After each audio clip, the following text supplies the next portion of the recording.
శ్రీమతి పరిమళాజీ, శ్రీమతి శైలజాజీ వేదిక మీదకి ఆహ్వానిస్తున్నాం.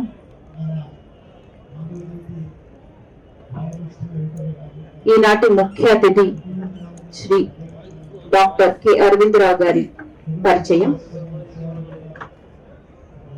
శ్రీ కరణం అరవిందరావు గారు 1977 బ్యాచ్ కి చెందిన ఐపీఎస్ అధికారి. ఉమ్మడి ఆంధ్రప్రదేశ్ రాష్ట్ర పోలీస్ డైరెక్టర్ జనరల్ గా సేవలందించి పదవీ విరమణ పొందారు. సర్వీస్ లో ఉన్న సమయంలో రాష్ట్రంలోని వామపక్ష తీవ్రవాదాన్ని సమర్థవంతంగా అరికట్టడంలో కీలక పాత్ర పోషించారు. భద్రతా విభాగంలో కీలకమైన సేవలందించిన డాక్టర్ అరవిందరావు గారు రాష్ట్ర intelligence department additional director general గా, హైదరాబాద్ నగర అదనపు పోలీస్ కమిషనర్ గా, గ్రే హౌన్స్ విభాగంతో పాటు నేర పరిశోధన విభాగాన్ని ఇన్స్పెక్టర్ జనరల్ గా పనిచేశారు.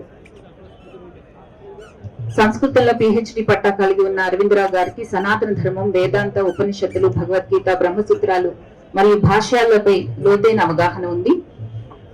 How to tell Hinduism to your child అనే ఆంగ్లంలో పుస్తకాన్ని పేరుతో వీరు రాసిన పుస్తకం చాలా ముఖ్యమైనది. ఆ పుస్తకం మన పిల్లలకు హిందూ మతం చెప్పడం ఎలా పేరుతో తెలుగులో కూడా లభ్యమవుతోంది.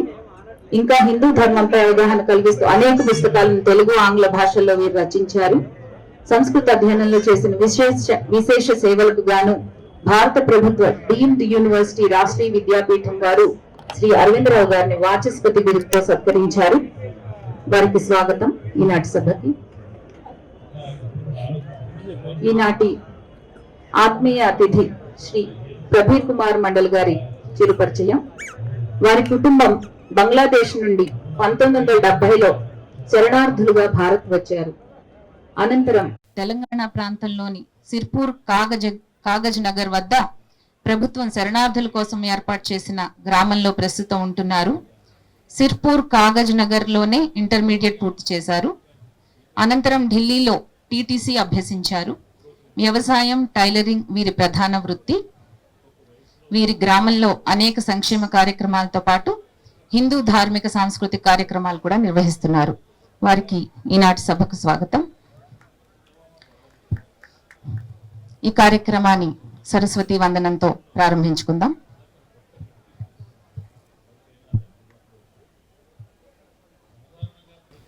జయ జయ జయ గీర్వాణ సరస్వతి ప్రణవగాన విశారదే శారదే. జయ జయ జయ గీర్వాణ సరస్వతి ప్రణవగాన విశారదే శారదే.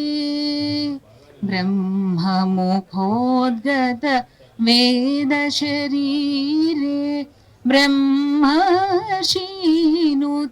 వేదాధారే కరధృత పావన వేద ప్రకరే కంకణటంకృత మహదోంకారే. జయ వేద సరస్వతి ప్రణవగాన విశారదే శారదే. జయ జయ జయ గీర్వాణ సరస్వతి ప్రణవగాన విశారదే శారదే.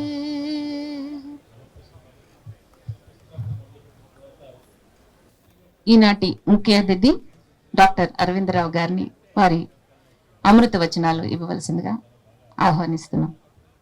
సభకు నమస్కారం.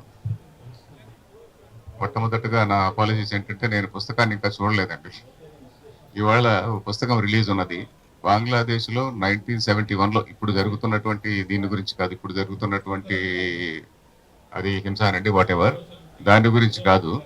1971లో ఆ సమయంలో ఏం జరిగింది అనే దాని గురించి కొన్ని ఇన్సిడెంట్స్ను ఒక ఇద్దరు రచయితలు ఇంగ్లీష్లో రాశారు. ఆ ఇంగ్లీష్లో రాసినటువంటి పుస్తకాన్ని వీరు తెలుగులో ట్రాన్స్లేట్ చేశారు. సో వారు ముఖ్యంగా రచయిత వారు అన్నమాట, వారికి తెలుసు. ఇంగ్లీష్లో ఉన్న పుస్తకాన్ని కొంచెం చూచాయిగా చూశాను. దానిలో 1971 ప్రాంతంలో ఏం జరిగింది అనే దాని గురించి మనందరికీ ఇప్పుడంతా చరిత్రలో భాగంగా కనిపిస్తుంది. ఎందుకంటే చరిత్రలో ఎన్నెన్నో ఇట్లాంటి విషయాలు జరిగాయి. ఆ చరిత్రలో జరిగినటువంటి విషయాలన్నింటినీ లెక్కేస్తే ఇది చరిత్రలో చాలా చిన్న అధ్యాయంగా మనకు కనిపిస్తుంది. కానీ ఆ సమయంలో అక్కడ ఆ పరిస్థితిని ఎదుర్కొంటున్నటువంటి వాళ్ళకి ఆ చిత్రహింసలు వాళ్ళ మనసుల్లో వాళ్ళకి కలిగినటువంటి శోభ అవన్నీ కూడా వాళ్ళకే తెలుస్తుంది. కానీ మనం ఏదో ఒకటి రిమోట్ పాయింట్ ఆఫ్ టైం ఇప్పుడు చూస్తే మనకు తెలియదు. పోతే మనం ఇప్పుడు దాని గురించి తెలుసుకోవడంలో ఉద్దేశం ఏంటి అంటే, అవసరం ఏంటి అంటే, అది ఎందుకు జరిగింది, ఎందుకో ఇలా చేశారు వాళ్ళు ఇలా చేశారు వీళ్ళు ఇలా చేశారు అని చెప్పని మనం చెప్పుకుంటున్నాం.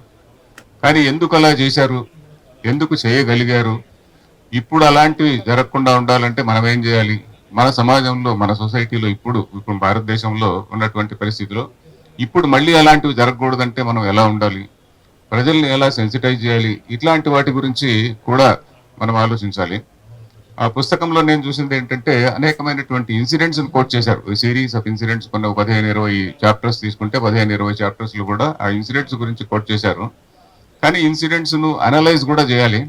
అంటే ఆ సమయంలో ఉన్నటువంటి ఫోర్సెస్ ఏమిటి, అది ఎందుకు గాని అలా జరిగింది అనేటువంటిది, అది కూడా అవసరం. నేను ముఖ్యంగా ఎందుకంటే అది ఎందుకు అవసరం అంటే, ఇప్పుడు మనం ఏదైతే మనం హింస అంటున్నామో ఆ హింస చేసినటువంటి వాళ్ళకి వాళ్ళ దృష్టిలో అది ఒక పవిత్ర ధర్మం. ఎందుకంటే వాళ్ళ మతం ప్రకారము మా మతంలో ఇలా చెప్పారు, మా మతంలో చెప్పిన పద్ధతిలో మేము మా మిగతా ప్రపంచాన్ని అంతటినీ కూడా మేము మార్చడం అనేటువంటిది మా డ్యూటీ, మా కర్తవ్యం అనేటువంటి ఒక పవిత్ర ధర్మం అనేటువంటి ఉద్దేశంతో వాళ్ళు చేస్తుంటారు. దానికి ఏమిటి సొల్యూషన్ ఏంటి అనేది చాలా కష్టం. మొన్ననే అంటే ఒక వారం రోజుల క్రితము మీరు కూడా వినింటారు, ఆర్ఎస్ఎస్ చీఫ్ మోహన్ భగవత్ గారు వారు ఒక సభలో మాట్లాడుతూ ఏమన్నారంటే, మతం పేరిట జరిగేటువంటి హింస అది ఎందుకు జరుగుతున్నది అనే దాని గురించి ఆయన విశ్లేషించారు. అది ముఖ్యంగా మతం యొక్క స్వరూపం ఏంటి, మతమే కాకుండా మతం వేరు ధర్మం వేరు కదండి. మతం అంటే ఒక బిలీఫ్ సిస్టమ్, ఒక అభిప్రాయం అనుకోండి. మతం అనేటువంటిది ఒక బిలీఫ్ సిస్టమ్. అలా కాకుండా ధర్మం యొక్క స్వరూపం, ధర్మం అంటే ఏంటి, శాశ్వతమైనటువంటి మానవ విలువలు, దానికి మనం పెట్టుకున్నటువంటి పేరు ధర్మం. ధారణాత్ ధర్మ ఉచ్యతే అంటారు కదా, అంటే సమాజాన్ని కలిపి ఉంచేటువంటిది. సమాజాన్ని కలిపి ఉంచాలంటే it should be acceptable to all people. మేమే చెప్తున్నాం, మేము చెప్పిందే ధర్మం అనడానికి వీల్లేదు. వేరే మతములో నేను చెప్పిందే కరెక్ట్, నువ్వు నమ్మి తీరాలి అనేటువంటి భావన ఉంటుంది. ధర్మంలో అలా ఉండకూడదు. ధర్మం అంటే అందరికీ యాక్సెప్టబుల్ గా ఉండాలి. సో ధర్మం అనేటువంటి ఆ గైడెన్స్ కింద మనము ఆ ధర్మం అనేటువంటి దృష్టితో దాన్ని ఆదర్శంగా పెట్టుకొని ధర్మం యొక్క స్వరూపాన్ని తెలుసుకోవాలి. అలాగే భగవంతుని స్వరూపాన్ని తెలుసుకొని మత గ్రంథాల పైన మనకు సరైనటువంటి వ్యాఖ్యానాలు రాయాలి అని చెప్పి ఆయన ఒక మంచి సలహా ఇచ్చాడు, చాలా గొప్ప సలహా. మత గ్రంథాలను సరిగా అర్థం చేసుకోకపోవడం వల్ల, ధర్మ స్వరూపాన్ని అర్థం చేసుకోకపోవడం వల్ల ఈ హింసలు జరుగుతున్నది అని ఆయన అన్నారు కదా. సో అది చాలా గొప్ప సలహా. కానీ ఎవరు చేసే ఆ పని, who has to bell the cat అన్నట్టుగా, ఎవరు వాటికి సరైనటువంటి వ్యాఖ్యానాలు రాసేది ఎవరు, ఆ విధంగా ప్రజల్లో ఒక రకమైనటువంటి అవేర్నెస్ తెచ్చేది ఎవరు, అంటే రచయితలే తేవాలి. రచయితలే చరిత్రలో జరిగినటువంటి అనేక విషయాల గురించి విశ్లేషించాలి. ఇప్పుడు ఈ మన చరిత్ర గురించి ఎంతెంతో రీసెర్చ్ చాలా అవసరం అండి. ఎందుకంటే మనం చదువుతున్నటువంటి చరిత్ర అంతా కూడా టోటలీ ఒక ఫ్యాబ్రికేటెడ్ చరిత్ర, మనకు అందరికీ తెలిసినటువంటిదే. పోతే ఇప్పుడు ఇండిపెండెంట్ గా కొంతమంది రాస్తున్నారు, ఏదో చిన్నగా రాస్తున్నారు. కానీ చాలా చాలా జరగాల్సిన అవసరం ఉన్నది. ఫ్యూచర్ లో ఇలా జరగకుండా ఉండాలంటే ఏం చేయాలి అనేటువంటి దాని గురించి కూడా ఒక దృష్టి పెట్టి దాని గురించి కూడా రాస్తూ రచనలు చేయాలి. ముఖ్యంగా రాజకీయ నేతల్లో, రాజకీయ పార్టీల్లో అవగాహన తేవాలి. ఎందుకంటే వాళ్ళలో కూడా అవగాహన చాలా అవసరం. ఎందుకంటే రాజకీయ పార్టీల్లో కూడా అవగాహన రాకుంటే ఏమవుతుందంటే, వాళ్ళు తీసుకునేటువంటి కొన్ని పాలసీలు మేము చాలా మంచి పనే చేస్తున్నామని వాళ్ళు అనుకుంటుండొచ్చు. కానీ వాళ్ళు తీసుకునేటువంటి పాలసీల వల్ల ఒక వర్గం వారు కొంత మాకు అన్యాయం జరుగుతుంది అనేటువంటి ఒక స్లోగన్ తీసుకొని వాళ్ళు ఇంకా కొద్దిగా అగ్రెసివ్ గా తయారయ్యేటువంటి అవకాశం ఉంటుంది. సో కాబట్టి వాళ్ళు రాజకీయ నాయకులు, రాజకీయ పార్టీలందరికీ కూడా ఒక మంచి అవేర్నెస్ రావడం కూడా చాలా అవసరం అండి. సో ప్రజల్ని చైతన్యపరచడానికి ఏం చేయాలి అంటే, చరిత్రను గురించి మనం తెలుసుకోవాలి. మనందరికీ కూడా తెలుసు చరిత్రను. A person who doesn't read history or other those who don't know history will be consumed by history or swallowed by history అని మనందరికీ తెలిసినటువంటిదే. చరిత్ర మనల్ని మింగేస్తుంది. సో చరిత్రను గురించి తెలుసుకోకుంటే. సో అది మనం ముఖ్యంగా తెలుసుకోవాలన్నమాట. ఇంకా ఒక ముఖ్యమైనటువంటి విషయం ఏంటంటే మనకు ఉన్నటువంటి ప్రాబ్లమ్స్ అన్ని కూడా మన నైబరింగ్ 2 కంట్రీస్ తోనే ఉంది. పాకిస్తాన్, బంగ్లాదేశ్ ఈ నైబరింగ్ 2 కంట్రీస్ తప్ప మిగతా ఎన్నెన్నో దేశాలు ఉన్నాయి, మిగతా ఎన్నెన్నో ఇస్లామిక్ కంట్రీస్ ఉన్నాయి. వాటితో మనకేమీ లేదు. వాటన్నిటితో కూడా మంచి సుహృద్భావము, మంచి స్నేహ బాంధవ్యం, మంచి స్నేహ సంబంధాలు ఉన్నాయి. మనం ఇటీవలే చూసాము, ప్రైమ్ మినిస్టర్ కూడా అనేక ఇస్లామిక్ కంట్రీస్కి వెళ్తున్నారు. ఆఫ్రికాలో కావచ్చు, తర్వాత మిడిల్ ఈస్ట్ లో కావచ్చు, అనేక దేశాలకు వెళ్తున్నారు. మిగతా అన్ని దేశాలతో మంచి సంబంధాలు ఉన్నాయి, కానీ మరి నైబర్స్ ఇద్దరితోనే మనకున్నది. దీనికి అనేకమైనటువంటి కారణాలు ఉన్నాయి. వాటిని కూడా మనం గమనించాలి. ఈ పాపులేషన్ అనేటువంటి దాని గురించి కూడా ఆలోచించి, పాపులేషన్ నిష్పత్తి మారే కొద్దీ ఏ విధంగా దేశంలో ఎలాంటి మార్పులు వచ్చే అవకాశం ఉంటుంది, దానికి ప్రజలు ఏ విధంగా, ప్రజలు అంటే ఇప్పుడు ప్రజలంటే ఎవరండి, ప్రజలంటే ఓటర్స్ అని కూడా నా అభిప్రాయం. ఎందుకంటే ఊరికే జనరల్ గా ప్రజలను అనడంలే, ఓటర్స్ను అందరినీ కూడా సెన్సిటైజ్ చేయాల్సినటువంటి ఒక అవసరం చాలా ఉందని చెప్పని నేను భావిస్తున్నా. సో నేను ముఖ్యంగా చెప్పినటువంటి పాయింట్ ఏంటంటే, ఏదో జరిగింది హిస్టరీలో, అలా జరిగింది ఇలా జరిగింది అని మనం బాధపడే కంటే, ఎందుకు అలా జరిగింది, ఇప్పుడు మళ్ళీ జరగకుండా ఉండాలంటే మనం ఏం చేయాలి అనేటువంటి దాని గురించి మనము ఎక్కువ ఆలోచించాలి. తర్వాత స్థానిక కారణాలు ఉంటాయి, కొన్ని గ్లోబల్ కారణాలు కూడా ఉంటాయి. ఇప్పుడు ఇంకా పరిస్థితి ఎలా ఉందంటే దేశంలోనే కాదు, ప్రపంచంలో మనం అనుకునేటువంటి కొన్ని సూపర్ పవర్స్ అనేవి ఉన్నాయి కదా, వాళ్ళందరూ ఏంటంటే చిన్న చిన్న దేశాలతో ఆటలు ఆడుకుంటుంటారు వాళ్ళు. అది కూడా మన దగ్గర తెలిసినటువంటిది. మనం ఇటీవలే ఆ డీప్ స్టేట్ గురించి పార్లమెంట్ లో చర్చ జరిగింది కూడా మనం విన్నాం. ఆ డీప్ స్టేట్ మనుషులు ఎవరైతే ఉన్నారో, మనుషులు కావచ్చు, వాళ్ళ ఏజెన్సీలు కావచ్చు, వాళ్ళ ఉద్దేశం ఏంటి, ఓకే బంగ్లాదేశ్ లో ప్రధానమంత్రి నియంత అని ఒక పేరు పెట్టి మొన్నటి వరకు మెచ్చుకున్న వాళ్ళే, మొన్నటి వరకు చాలా గొప్ప లీడర్ అని చెప్పి మెచ్చుకున్నటువంటి వారే అకస్మాత్తుగా కొన్ని రాజకీయ కారణాల వల్ల వాళ్ళు ఆమె నియంత అని చెప్పిన ఒక నెరేటివ్ క్రియేట్ చేసి, ఆ నెరేటివ్ ఆధారంగా దేశంలో కొన్ని అల్లర్లను సృష్టించి ఇది రెజీమ్ చేంజ్ అంటారు చూడండి, రాజ్య మార్పిడి, అధికార మార్పిడి అనేటువంటిది. అలాంటిది మన దేశంలో చేయాలని చాలా ప్రయత్నాలు జరుగుతూనే ఉన్నాయి, ఎప్పటి నుంచో జరుగుతున్నాయి. మన అదృష్టం కొద్దీ కొంత అంతో ఇంతో మనకు స్టెబిలిటీ ఉంది, మన లీడర్షిప్ లో కొంతగా దీర్ఘకాలిక దృష్టి అవన్నీ కూడా ఉంది. కాబట్టి అలాంటి రెజీమ్ చేంజ్ జరగకుండా ఉంది. పోతే రెజీమ్ చేంజ్ గురించి భయంకరమైనటువంటి ప్రయత్నాలు కూడా జరుగుతున్నాయి. కాబట్టి ఈ పరిస్థితిలో మనకు రచయితల బాధ్యత చాలా ఉంది. ముఖ్యంగా రచయితలు ఇట్లాంటి విషయాలన్నింటినీ కూడా అనేక రకరకాలైనటువంటి మీడియా ద్వారా, సామాజిక మాధ్యమాలు కావచ్చు, సోషల్ మీడియా దాని ద్వారా కావచ్చు, మెయిన్ స్ట్రీమ్ మీడియా కావచ్చు, పుస్తకాలు కావచ్చు, వీటన్నిటి ద్వారా సెన్సిటైజ్ చేయాల్సిన అవసరం ఉందని నేను భావిస్తున్నా. ఈ పుస్తక రచయితను, దీని తెలుగులో ట్రాన్స్లేట్ చేసిన రచయితను నేను అభినందిస్తున్నా.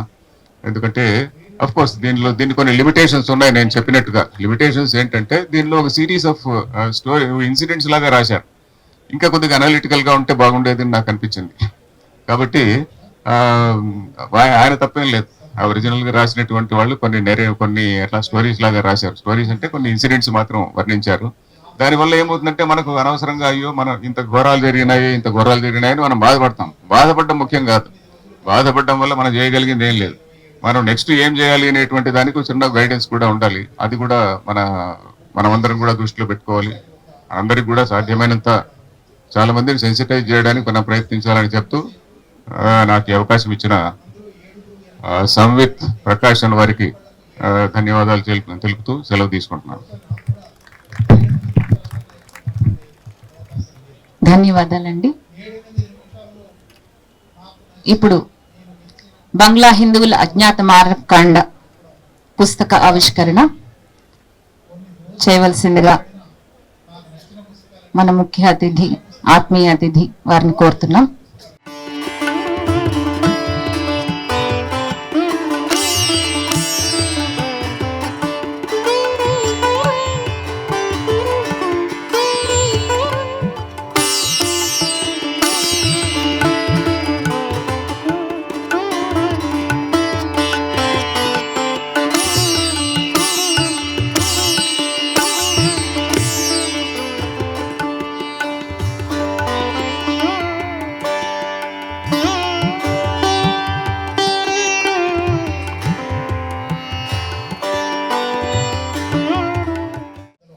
ధన్యవాదాలండి. ఈనాటి ఆత్మీయ అతిథి ఈ విషయం మీద ప్రాక్టికల్ గా అవగాహన ఉంది వారికి. మనందరం వారి నుంచి విందాం. ప్రబీర్ కుమార్ మండల్ గారిని ఆహ్వానిస్తున్నాం.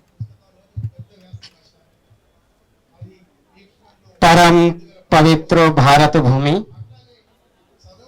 తెలంగాణ ప్రాంతంలో మన పుస్తకం ఆవిష్కరణ వేదికపైలో రవీంద్రరెడ్డి గారికి, మళ్ళా రచయిత అమ్మలకు, మళ్ళా ఆర్గనైజర్ సుదర్శన్ జీ గారికి, మాతో ఎదురుగా ఉన్న అందరూ బంధుమిత్రులకు నా హృదయపూర్వకం నమస్కారం. నేను బంగ్లాదేశ్లో పుట్టాను. బంగ్లాదేశ్ జిల్లా ఖుల్నా, గ్రామం బామియా. పుట్టిన బంగ్లాదేశ్, పెరిగిన తెలంగాణ ప్రాంతంలో ఆసిఫాబాద్ జిల్లా, కుమ్రంభీం జిల్లా, కౌటల మండలం, రవీంద్రనగర్ గ్రామం. మన ఒక హిందూ కుటుంబాలకు ఒక బాధ కోసం నేను చాలా సంవత్సరం నుంచి వెతుకుతున్న మా బాధ ఎవరికి చెప్పాలో. అదేవిధంగా 1994లో నాకు సంఘం పరిచయం అయింది. సంఘంలో వేరే వేరే పెద్దవారితోటి నేను నా బాధ కూడా చెప్పాను. అదేవిధంగా ఈ సంవత్సరం గత 2 నెలల క్రితం మన ప్రస్తుతం ఇక్కడ లేదు అతను రాజగోపాల్చారి నాకు ఫోన్ చేసిండు, ప్రవీణ్జీ మీ ఊరిలో వస్తాను, మీ బెంగాలీస్ కుటుంబాలకు నేను సందర్శించి కొన్ని వార్తలు తీసుకున్నాము. సరేనండి రండి అని చెప్పి నా తర్వాత 2 నెలల క్రితం వచ్చిండు. అయితే ఈ భారతదేశంలో 1947లో అసలు మనం రాష్ట్రగీతిలో వాడుతున్నాం, జనగణ మనాది నాయక జయ హే భారత హగ్గ విధాత, పంజవ సింధు గుజరాట మరాఠ ద్రావిడ ఉత్కల వంగ. అంటే పంజవ సింధు ప్రాంతము 47లో ముక్కలైంది. బంగ్లాదేశ్ ప్రాంతం వంగ అని పేరు చెప్తున్నాము. వంగ దాంట్లో మన త్రిపుర, మేఘాలయ అటువంటి సైడ్ కూడా ఈ వంగ కింద వస్తుంది. తూర్పు పాకిస్తాన్ ଏବଂ పశ్చిమ పాకిస్తాన్ అని అప్పుడు డివైడ్ అంటే పేరు గంచింది. అదే తూర్పు పాకిస్తాన్ 1970లో బంగ్లాదేశ్గా మారింది.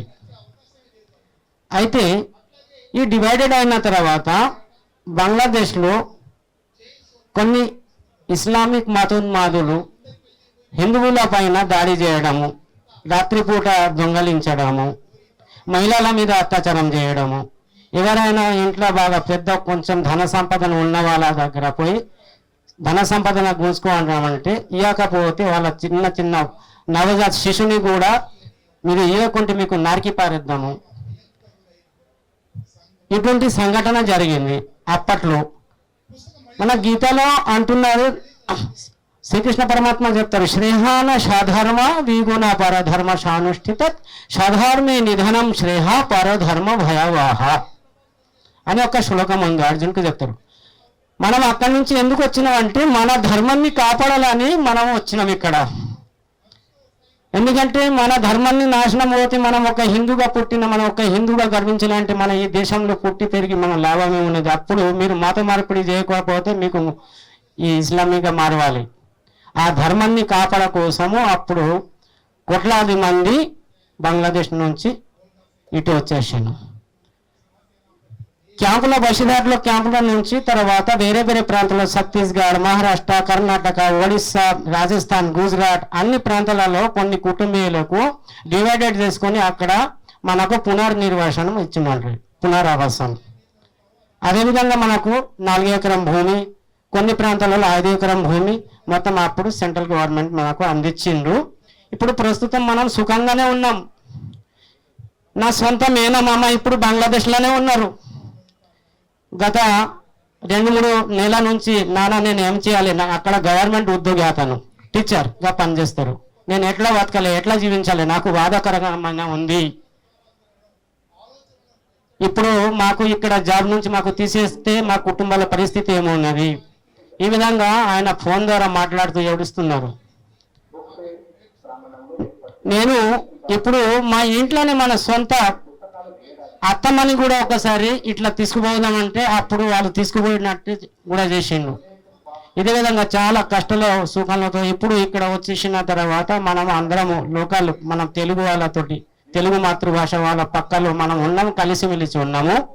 మనము మన సంస్కృతిని కాపాడాలంటే అక్కడి నుంచి వచ్చిన తర్వాత ఇప్పుడు మనము కాళికామాత పూజ, దుర్గామాత పూజ, దసరాలో దసరా దుర్గామాత పూజ, సరస్వతి మాత పూజ, మళ్ళా మన చైతన్య మహాప్రభు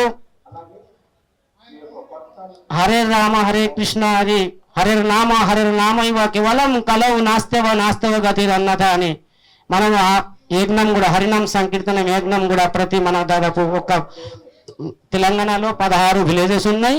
ఆ 16 విలేజ్లో మొత్తం 5 గ్రామాలలో సంకీర్తనం నడుస్తాయి 3 రోజుల పాటు 2 రోజుల పాటు. ఈ మన సంస్కృతి కాపాడాలని మనం ఇక్కడ వచ్చాను. అదేవిధంగా ఇక్కడ వచ్చినా కూడా మనకు అదే పరిస్థితి రాబోయే కాలంలో వస్తున్నాయి. కాబట్టి నా యొక్క సందేశం ఏమిటి అంటే మన ధర్మాన్ని మనం ధర్మ రక్షతే రక్షిత, ధర్మాన్ని కాపాడితే ధర్మం మనలోని కాపాడుతుంది. కాబట్టి మనం ఈ ధర్మం కోసమే మనం జీవించాలి, ధర్మం కోసమే మరించాలి అని ఈ సభని నేను కథ చెప్పుతున్నాను. ఇక్కడ ముగిస్తున్నాము. జై హింద్, జై భారత్. ప్రత్యక్షంగా వారు అనుభవించింది మనతో షేర్ చేసుకుంటే ఖచ్చితంగా మన హృదయం విదారకమైన పరిస్థితిని చవిచూస్తుంది. సో ఇటువంటి ఎన్నో ఘట్టాలు ఈ పుస్తకంలో బాధ కలిగించే విషయమైనా అవగాహన కావాలి కాబట్టి తెలుసుకోవాలి. ఈ పుస్తకానికి ముందు మాట కేంద్ర హోం వ్యవహారాల సహాయ మంత్రి శ్రీ బండి సంజయ్ కుమార్ గారు రాశారు. తప్పకుండా ఈ పుస్తకాన్ని మీరు ఖరీదు చేసి ఏం మాట్లాడాలో అది విన్నాక చాలా బాధగా అనిపిస్తుంది. సో ఈ పుస్తకాన్ని అనువాదం చేసిన పరిమళ నడింపల్లి గారు ముందు వారి అనుభవం షేర్ చేస్తారు. నమస్తే అందరికండి. అనువాదం అంటే అనువాదకుల పని ఏంటి అంటే రచయిత ఒక భాషలో రాసిన దాన్ని ఇంకొక భాషలోకి రచయిత యొక్క భావనని యాజ్ ఇట్ ఈస్ గా అందించడం అనేదే దానికి మధ్యలో వారిధి లాంటి దాన్ని. నేను అదే భావాన్ని పూర్తిగా అంటే 100% నేను ఆయన భావాలను ఏ రకంగా కూడా మార్పు లేకుండా పెట్టే ప్రయత్నం ఈ పుస్తకంలో చేశాను. ముందు అనువాదకురాలిగా నేను అది చెప్పే ప్రయత్నం చేస్తున్నాను. ఈ రచయిత కాదు, నేను కన్నడలో ఉన్నదాన్ని తెలుగులోకి మార్చడం అనే పని చేశాను. కానీ ఒక్కొక్క పుస్తకానికి ఒక్కొక్క రకమైన భావన, ఆ పుస్తకం రాయడం వెనకాల రచయిత యొక్క భావన ఉంటుంది. ఈ పుస్తకం రాయడం వెనకాల రచయిత యొక్క భావన ఏంటి అంటే బంగ్లాదేశ్ నుంచి వచ్చిన వాడు, ఇందాక అరవిందరావు గారు చెప్పినట్టుగా చాలా కారణాల వల్ల జరిగి ఉండొచ్చు. అక్కడ ఏమేం కారణాలు జరిగాయి అనేది అది కాదు, కానీ జరిగినప్పుడు ఆ వ్యక్తుల పైన దాని యొక్క ప్రభావం ఏమై పడింది అనేది ఈ పుస్తకంలో చాలా బాగా రాశారు రచయిత. సాధ్యమైనంత నా భాషలో దాన్ని ఆ యొక్క భావనని దించే ప్రయత్నం చేశాను. కానీ ప్రతి ఒక్క అంటే ఒక్కొక్క కుటుంబం ఏ రకమైన మానసిక శారీరక హింసని అనుభవించింది, ఆర్థికంగా కూడా ఇబ్బందులు పడ్డారు. ఇక్కడ వచ్చిన తర్వాత ఎలా వాళ్ళు సెటిల్ అయ్యారు, ఇప్పుడు ఎట్లా సుఖంగా ఉన్నారు. కానీ ఇన్ని 70 సంవత్సరాలు అయిన తర్వాత కూడా ఆనాటి యొక్క జ్ఞాపకాలు అనేవి ఒకసారి గుర్తొస్తే కొంచెం చదివి రాస్తున్న మనకే చాలా ఇబ్బందిగా ఉంటుంది. వాళ్ళు ప్రత్యక్షంగా అనుభవించిన వాళ్ళకి అంటే ఒక మనిషి ఇంకొక మనిషితో ఇట్లా వ్యవహరించగలరా అని ఒక చిన్న ప్రశ్న అయితే తప్పకుండా వస్తుంది. చాలా బాగుంది పుస్తకము. నాకు అంటే ఈ పుస్తకం వల్ల చాలా రకాల విషయాలు నేను అర్థం చేసుకోగలిగాను. ఈ అవకాశం ఇచ్చినందుకు సమిత్ ప్రకాశన్ వాళ్ళకి నేను ధన్యవాదాలు తెలియజేస్తాను.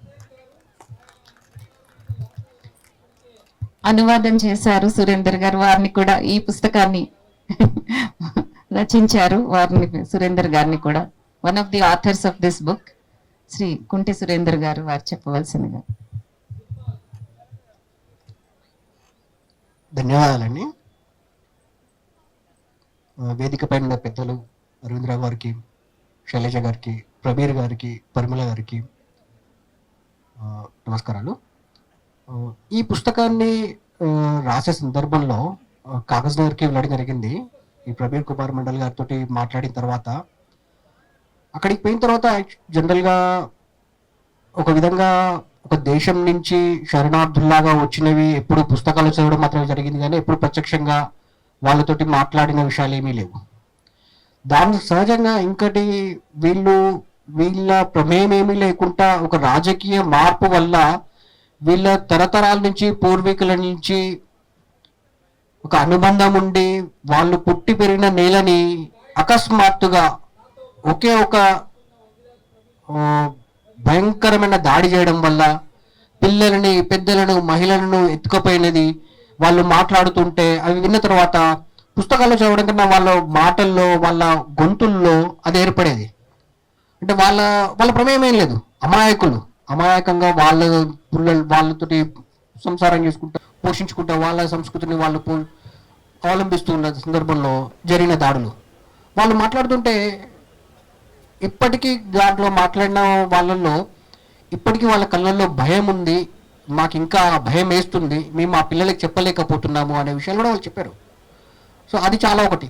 ఇంకొకరిని ఒక మహిళను అడిగినప్పుడు దీంట్లో ఉంది మనోరమ రాయ్, ఈ కింద ఉన్నామే, ఈ పైన కింద ఇద్దరు ఉన్న వాళ్ళు స్వయంగా పైన ఉన్నామే శోభారాణి సేన్ వాళ్ళ చెల్లెను వాళ్ళ ముందే ఇంట్లో ఉన్నప్పటి నుంచి ఎత్తుకపోయారు. సో అది ఆమె చాలా బాధపడుతూ చెప్పింది, ఏడుస్తూ ఒక విధంగా ఏడుపు వచ్చేసింది ఆమెకి. మీరేం చేస్తారు అంటే నేను వెళ్ళిపోయినా ఇంకేం చేయలేను అని. ఇంకొకరు అక్కడి నుంచి ఇక్కడికి వచ్చేటప్పుడు అంటే బంగ్లాదేశ్ నుంచి బార్డర్కి రావడానికి 48 గంటలు పట్టింది. రాత్రి పూట వాళ్ళు పొలాల నుంచి గట్ల మీద నుంచి వస్తూ ఒక పాప కింద పడిపోయింది. మళ్ళీ ఆ పాపను తీసుకొచ్చినాక 15 రోజులలో మళ్ళీ బషీరట్లో ఇండియా బార్డర్లో చనిపోయింది ఆమె. ఊహించుకోవచ్చు మనం ఎట్లాంటి అనుభవాలు వాళ్ళ దగ్గర ఉన్నాయని. మళ్ళీ ఒకసారి ఎవరైనా తీసుకొద్దామని వెనక్కిపోదామంటే వెనక్కిపోతే మళ్ళీ కుటుంబం పూర్తిగా రాదు. ఇది ఒక భయంకరమైన పరిస్థితి వాళ్ళది. ఇంకొక ఆమెను మళ్ళీ లాస్ట్లో అడిగాము, మళ్ళీ మీరు ఏమైనా ఇంటికి పోవాలని మీకుందా అంటే చనిపోయే ముందు నాకు ఒకసారి వెళ్ళిపోవాలని ఒక ఆమె ఉంది, ఇంకొక ఆమె నాకు పోవాలని లేదు అంటుంది. సో ఈ రెండు ఎంత అవినాభావ సంబంధాలు, సంస్కృతిని నిలుపుకోవడానికి వాళ్ళకు నిలబడడానికి. వాళ్ళు వచ్చి 74లో వచ్చారు, 76 ఆ ప్రాంతంలో అడవి ప్రాంతం, పూర్తిగా అడవి. కోటాల మండలం మనకు ఆదిలాబాద్ అడవులు తెలుసు, ఎంత దట్టమైనవో అడవి జంతువులు ఉంటాయి, అవన్నీ ఉంటాయి. అట్లాంటి దగ్గర వీళ్ళకి ఎలాంటి వసతి లేకుండా కేవలం అంటే జాగా ఇచ్చారు, మిగతా ఏది లేదు. కానీ వాళ్ళ కష్టం పైన వాళ్ళు కుటుంబాలను ఏర్పరచుకొని పిల్లలని వాళ్ళు ఇక్కడికి వచ్చినప్పుడు బట్టలు ఎలాంటి కొంతవరకు సహాయ సహకారాన్ని వాటిని పూర్తిగా సద్వినియోగం చేసుకొని వాళ్ళ కాళ్ళ మీద వాళ్ళు నిలబడి ఇప్పుడు వాళ్ళు నిలబడ్డారు. ఇంకా గొప్ప విషయం ఏంటంటే ఆ కుటుంబాల నుంచి 14 మంది ఇండియన్ ఆర్మీలో పనిచేస్తున్నారు. ఇది కూడా మనం అభినందించాలి. అంటే వాళ్ళ కింద పడ్డ కుటుంబాలని సైతం మళ్ళీ నిలబడి చూపెట్టడం అనేది ఒక గర్వకారణం. ఇప్పటికీ వాళ్ళకు సత్సంబంధాలు ఉన్నాయి. ఆ సత్సంబంధాలతోటి వాళ్ళు ఎంతో 47లో వాళ్ళ ప్రమేయం ఏం లేదు, 71లో ఏమీ లేదు. వాళ్ళ ముస్లిం దాడులు చేసిన వాళ్ళు వీళ్ళన్నీ పూర్తిగా హిందూ గ్రామాలే. కుల్నా జిల్లాలో నేను మొన్న కుల్నాలకు సంబంధించి అక్కడ వీడియో కూడా చూస్తున్నాను యూట్యూబ్లో.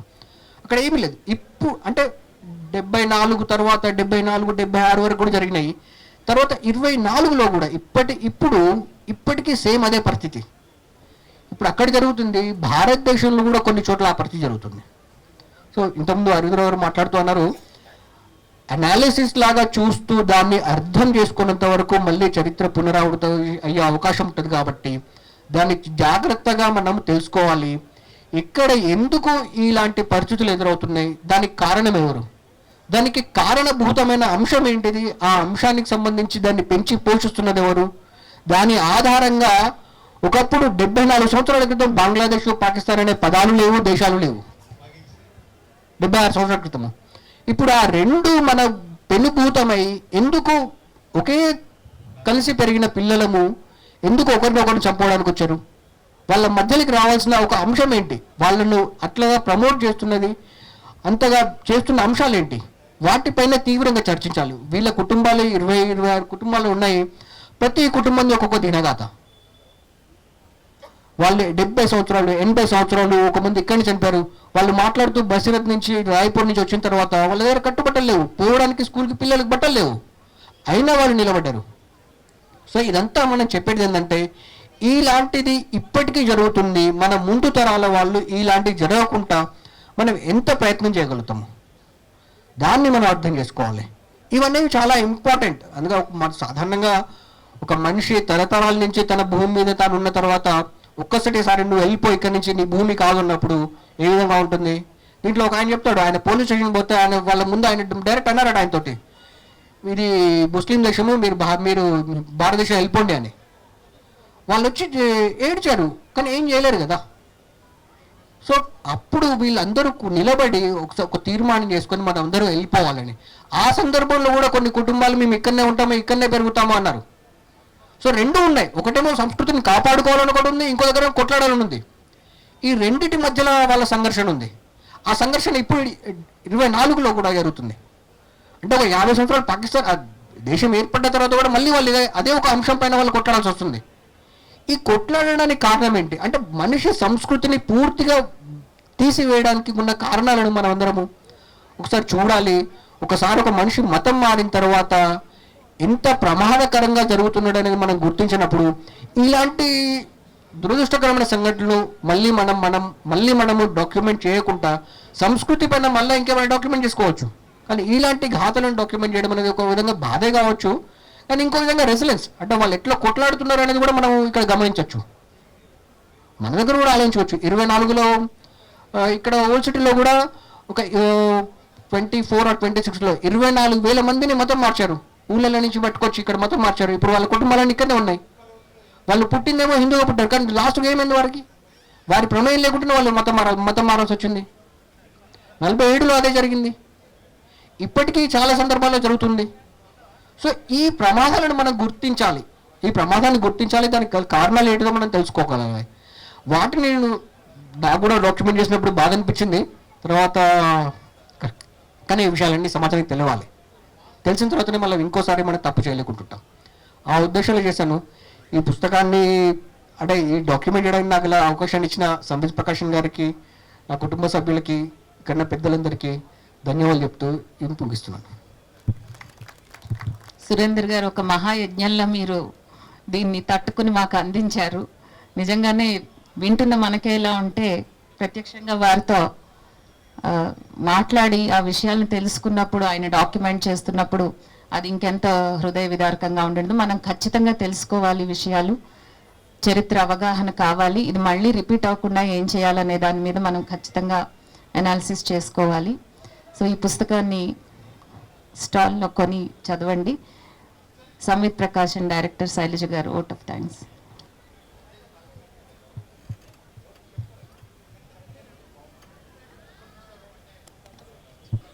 ఒకసారి సంతోష్ గారిని కూడా వేదిక ముందుకు రావాలని కోరుతున్నాను.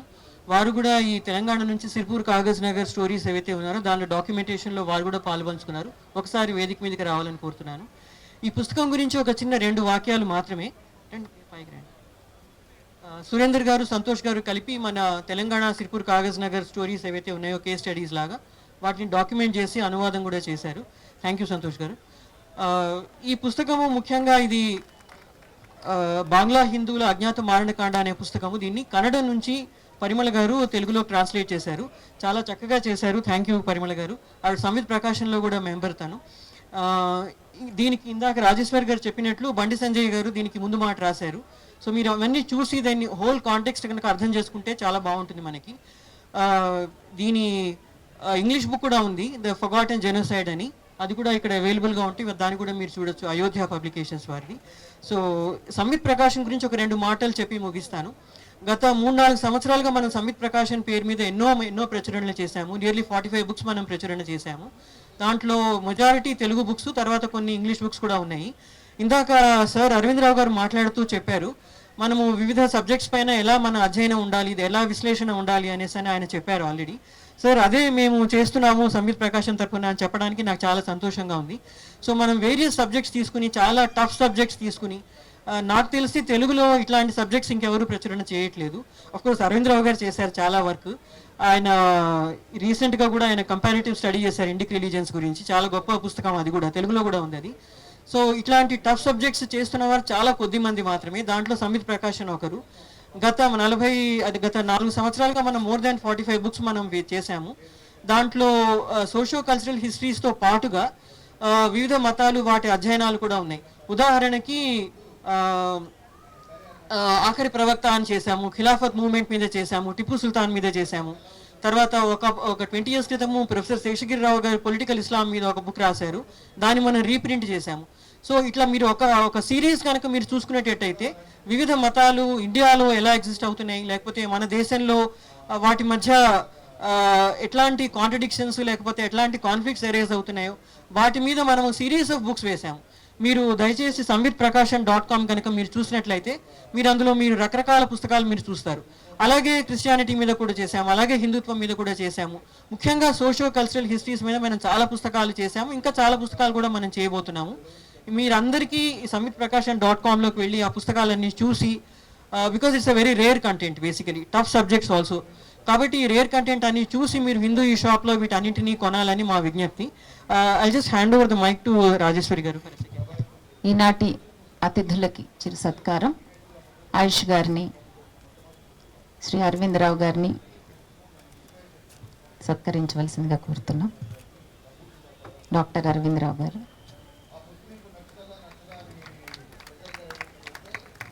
ధన్యవాదాలండి.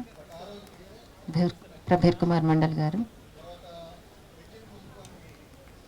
ధన్యవాదాలండి. శ్రీ సురేందర్ గారు.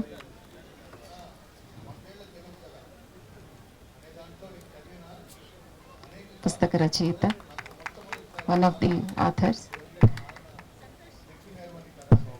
సంతోష్ గారు వేదిక మీదకి.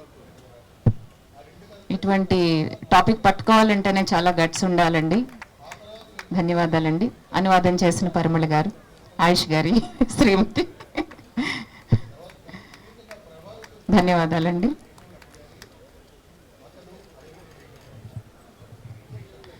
ఈ పుస్తకం యొక్క ఒక కాంటెక్స్ట్ చెప్పడానికండి, ఒక 15 చాప్టర్స్ ఏవైతే ఉన్నాయో, ముందు 15 చాప్టర్స్ కన్నడం నుంచి తెలుగులోకి వచ్చాయి.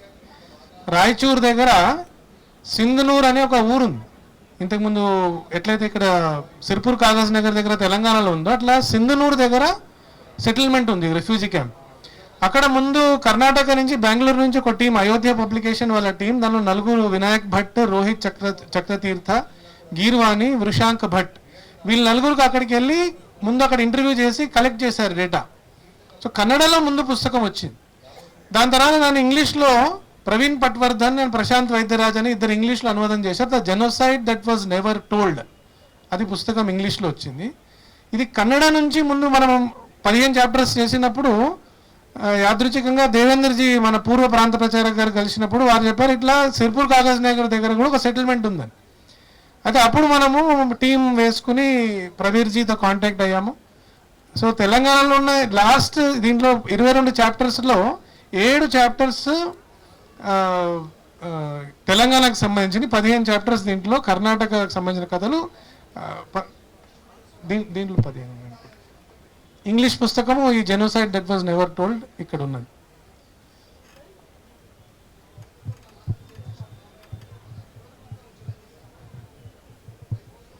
సో ఈరోజు ఇక్కడ వచ్చిన మీ అతిథులందరికీ మా కృతజ్ఞతలు. ఇలాంటి టఫ్ సబ్జెక్ట్స్ వేస్తున్న మమ్మల్ని పాఠకులందరూ ఆదరించాలని మా కోరిక. మేము అడగగానే వచ్చి అరవిందరావు గారు, ఆయన చాలా బిజీ షెడ్యూల్లో ఉంటారు, బేసికలీ చాలా ఆయన గొప్ప స్కాలరు, రైటరు, కాలమిస్ట్, ఇంకా సంస్కృతం మీద ఆయన అధ్యయనాలు కూడా చాలా ఉన్నాయి. సో అయినా సరే మేము అడగగానే ఆయన మమ్మల్ని ఇక్కడికి వచ్చి ప్రోత్సహించినందుకు మా హృదయపూర్వక ధన్యవాదాలు సార్. అలాగే ప్రబీర్ కుమార్ మండల్ గారు చాలా దూరం నుంచి, సిర్పూర్ కాగజ్ నగర్ నుంచి కూడా ఇంకొక 30-40 కిలోమీటర్ల దూరం వారు ఉన్న గ్రామం రవీంద్రనగర్ అని, అక్కడ ఇప్పుడు రెఫ్యూజీ సెటిల్మెంట్ అక్కడ ఉన్నది. అక్కడ నుంచి ఈ కార్యక్రమం కోసం అంత దూరం నుంచి ప్రయాణం చేసి వచ్చారు. మళ్ళీ ఇంకొక 7-8 గంటలు ప్రయాణం చేసే వారు అంత దూరం మళ్ళీ తిరిగి వెళ్ళాలి. సో థ్యాంక్ యూ సార్, మీరు వాళ్ళు వచ్చినందుకు. ఆయన స్టోరీ కూడా ఈ పుస్తకంలో ఉంది, మీరు అందరూ చదవాలి. సో మీకు మీరు మా వల్ల ఏమైనా కనుక మీకు సహాయం అందగలిగితే తప్పకుండా మేము చేయడానికి సిద్ధంగా ఉన్నాము.